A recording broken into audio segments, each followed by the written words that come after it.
finally looking back 20 years, do you think the moratorium steering committee process was a fair process? It was a lengthy process. I think overall it was. I think that there was a lot of give and take, and even just a few months into it, everyone knew that there were going to be some changes. One of the things that should be addressed, though, are things like what's the state's responsibility in funding things that help keep the fisheries open. And I'm thinking about the observer program.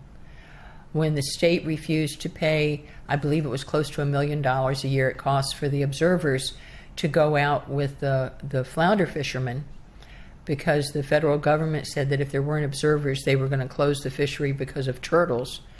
The state decided that they're no longer going to pay that. And flounder is a big deal in North Carolina for the consumer and for commercial fishermen. And so the fishermen voted to impose an increase on themselves for their fishing licenses in order to pay for that observer program.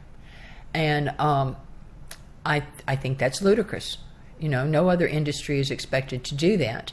And $1 million in the state budget is small potatoes.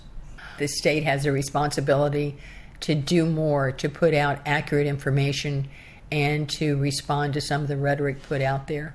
I don't think that the commercial fishing industry should have to constantly be in a defensive mode.